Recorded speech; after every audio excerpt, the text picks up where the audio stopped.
Terjebak satu malam yang indah. Bab 031. Ernia mengangkat kepalanya. Tatapannya lekat menembus kedua iris sang nenek yang mulai terlihat memutih. Bibirnya terkatup rapat. Pernikahannya bersama Rico membuatnya traumatis akan hubungan yang lainnya. Kala itu, saat Awan berkata akan menikahinya, dia sempat berpikir untuk mengiyakan. Tapi, saat dia tahu pria itu beristri, hatinya sontak berontak dan menolak. Meski sejujurnya, benih cinta itu tumbuh setelah percintaan mereka malam itu. Namun, seiring berjalannya waktu, Ernia tersadar, jika semua rasa itu adalah salah dan tidak boleh dia teruskan. Sejak saat itu, dia hanya menumpahkan segala kasih dan cintanya hanya untuk Kinan. Tapi, Kuma sudah tidak ingin menikah, Nek, sahut Ernia. Mbak, aku berangkat dulu ya. Linda tiba-tiba masuk ke kamarnya. Sebab memang, pintu kamarnya terbuka lebar. Suara klakson kendaraan Renault sudah berbunyi berkali-kali, membuat Ernia mencebik. Juga Linda. Gadis itu menyalami Ernia dan Nenek Clara. Kamu itu polisi, Lin? Tanya Nenek Clara. Linda hanya tersenyum lebar. Kalau ada teman kamu yang baik dan ganteng, bolehlah dijodohkan sama mamanya Kinan, ujar Nenek Clara. Hah? Kaget Linda. Seraya menatap lekat Ernia. Iya, biar Kinan punya ayah. Dia juga butuh sosok itu, bukan? Imbuh Nenek Clara. Mbak serius mau nikah lagi? Katanya. Lish, sudah sana pergi. Itu Reno sudah menunggu. Cie, yang akhirnya bisa tugas bareng. Goda Ernia mengalihkan pembicaraan. Apa sih? Sahut Linda dengan wajah yang merona. Awas kalau kalian macam-macam. Aku gorok unta kalian berdua. Ancam Ernia, yang lagi-lagi membuat Linda terbahak seraya kabur menjauh dari Ernia. Yang pasti akan menggodanya tiada henti. Lantas mengancam banyak-banyak. Hari berganti, Nenek Clara kini tinggal bersama Ernia. Dan terus saja membujuk agar Ernia segera menikah kembali. Pagi ini, Nenek Clara juga banyak bercerita. Termasuk bercerita tentang pernikahan Rose. Yang dia belum tahu jika kini pernikahan itu hancur. Bahkan di hari yang sama. Oh, jadi Dokter Rossana sudah menikah ya Nek? Tanya Ernia. Iya, suaminya ganteng. Pinter juga Rose cari pasangan, sahut Nenek Clara. Ernia tersenyum samer. Sebab Nenek Clara tidak tahu kalau suami Rose adalah mantan suaminya. Dia hanya menghela nafasnya panjang. Lega, sebab akhirnya dia tidak akan diganggu oleh Rico. Jika mereka bertemu di jalan atau di suatu tempat. Syukurlah. Sudah jodohnya Nek. Kan, Dokter Rossana juga cantik. Wajarlah dapat suami ganteng, sahut Ernia. Mantan suamiku itu, Nek, imbu Ernia dalam hati. Kamu juga cantik, Kuma. Pasti jodoh kamu juga ganteng. Nenek carikan ya. Orang kampung juga banyak yang ganteng, kok. Sawahnya lebar, kebun sawitnya banyak, yang ternak sapi ratusan juga ada. Kuma mau yang seperti apa? Celoteh sang nenek. Hahaha, yang kayak papa ada nggak Nek? Celetuk Ernia menjawab kalimat sang nenek. Halah, papa kamu limited edition, Kuma. Mana ada kembarannya? Nanti kalau kita ada waktu, kita ketemu sama keluarga papa kamu ya. Kalau Mahe memang punya dua adik perempuan. Mereka tinggal di Kalimantan. Nenek Clara mengingatkan bahwa masih ada saudara lain yang harus Kuma atau Ernia tahu. Oh ya. Wah, tunggu Kak Gela membaik ya, Nek. Kita akan temui mereka, sahut Ernia. antusias. Tentu saja, semoga kakakmu segera membaik, balas Nenek Clara. Amin. Yurnek, aku sudah kangen ketemu Kak Gela, ujar Ernia. Yang hari ini memang berniat untuk menjenguk sang kakak. Mereka pergi bersama supir suruhan Awan menuju rumah sakit. Ada babysitter Kinan juga kini. Sebab Ernia mulai sibuk dengan bisnisnya. Jadi, mau tak mau dia harus menghadirkan orang lain untuk bekerja dengannya. Cara Tuhan agar Ernia berbagi dengan sesama. Saat rezekinya ditambah, saat itu juga banyak orang-orang baru yang harus dia beri penghasilan dari sebagian hasil yang ia dapat. Sungguh, semua itu saling terikat satu sama lain. Hukum alam yang pasti akan terjadi sesuai rancangan Tuhan. Ernia. Sebuah suara menyebut namanya. Membuat Ernia sontak menoleh, sebab mengenali siapa pemilik suara tersebut. Mira. Sambutnya, seraya berlari mendekat. Dan mereka saling berpelukan.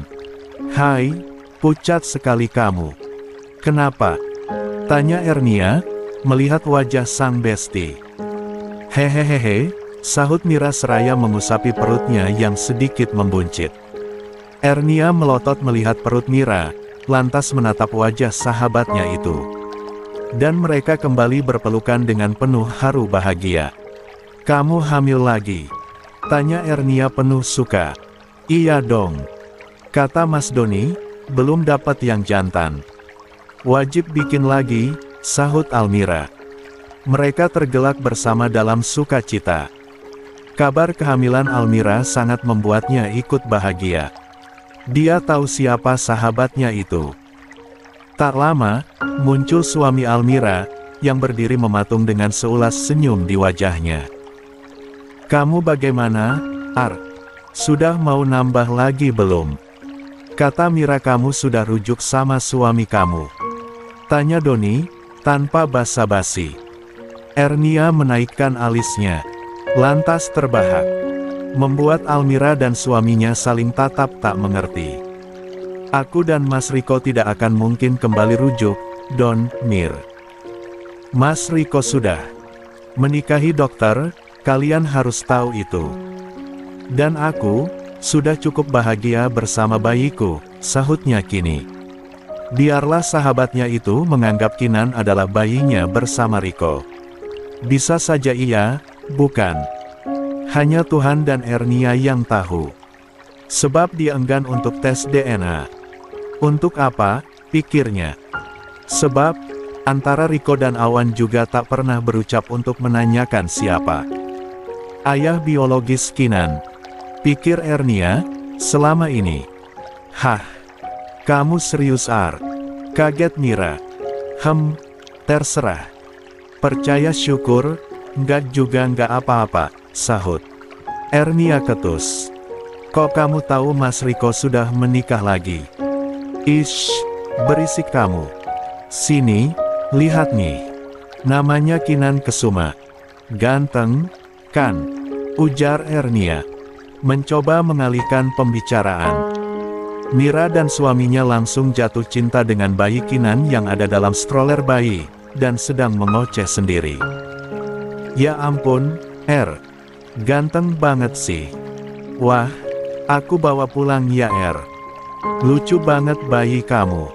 Suami istri itu saling berebut menggendong. Sebab terhipnotis ketampanan bayi Kinan. Serta gemas dengan gembulnya pipi Kinan. Mira menang, dan sontak menyapai pipi Kinan hingga puas. Ernia tersenyum bahagia. Iya, sesederhana itu kebahagiaan. Ernia, sejak dulu begitu. Cukup dia diterima dan disenangi banyak orang. Baginya sudah merupakan kebahagiaan yang tak terkira.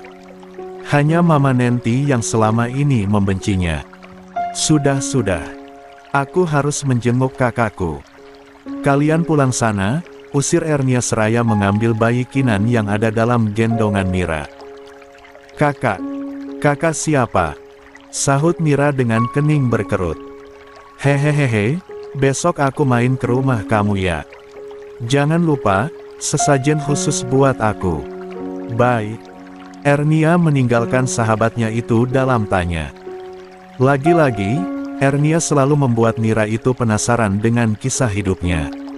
Dia mencebik, tapi tak pernah bisa memaksa Ernia untuk bercerita.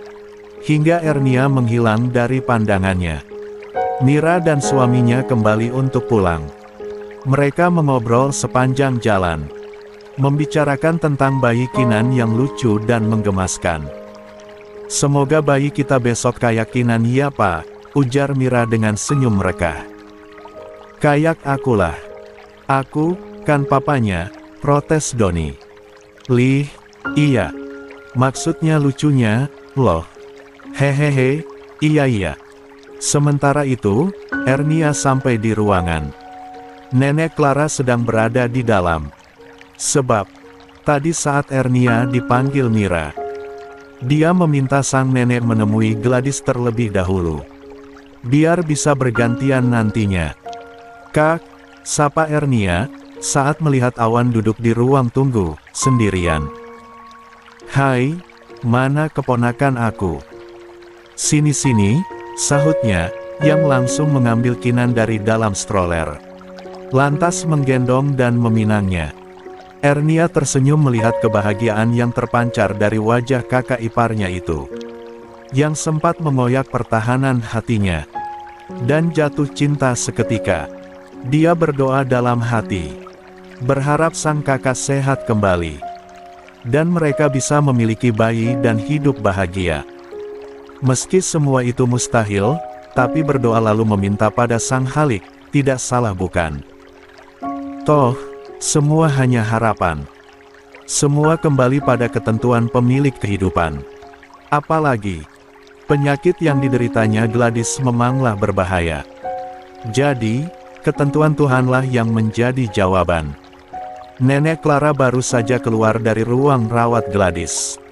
Dia menghela nafasnya panjang, lantas duduk bersandar di kursi tunggu. Bersama babysitter Kinan, Ernia mendekat. Tapi, tiba-tiba ada suara derap langkah cepat mendekat. "Ark!" jerit Ernia, yang tiba-tiba merasakan tercekik di untanya. Awan yang sedikit jauh dan sedang menggendong Kinan menoleh cepat dan terkejut. Melihat adik iparnya dan dia sontak mendekap Kinan dan berlari. "Astaga!"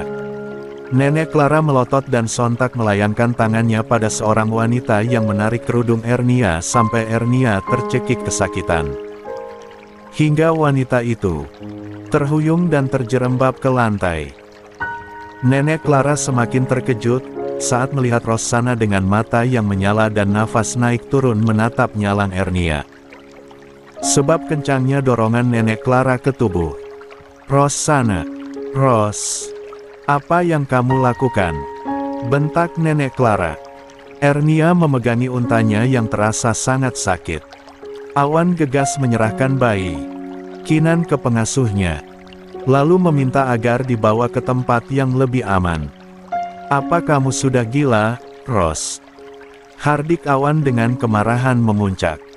"Nenek tahu siapa dia," seru Rossana.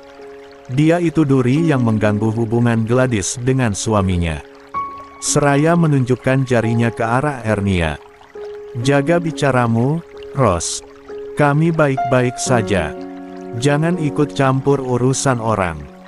Urus saja urusanmu," sahut Awan tak kalah sengit. "Apa kalian tidak punya hati nurani? Ini rumah sakit. Tolong jangan membuat keributan. Bukankah Anda dokter di rumah sakit ini? Kenapa sikap Anda begitu barbar?" "Cekak," tegur Ernia sedikit mencibir, dengan tatapan tajam pada Rossana. "Cih," cebik Rossana. "Ada apa denganmu, Ros? Kenapa kamu begitu jahat padaku, Ma? Ada dendam apa kamu dengannya?" tanya Nenek Clara menyelidik. "Semua pasti ada sebab akibat. Tak mungkin Ros bersikap kasar kepada Ernia jika tidak ada sesuatu yang membuatnya terluka. Tak ada asap jika tak ada api. Tapi apa? Kenapa? pikir Nenek Rossana. Aku benci sekali dengannya, Nek. Dia yang menyebabkan rumah tangga gelap. Rumah tanggaku dengan istriku baik-baik saja. Tidak ada masalah apapun. Haruskah aku tegaskan itu kepadamu, Ros? Kamu lihat kami tak ada masalah apapun lantas, apa masalahmu lagi?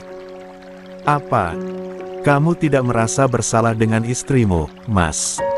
Setelah tergoda oleh wanita murahan itu, Hardik Ros garang, seraya menunjuk ke arah Ernia.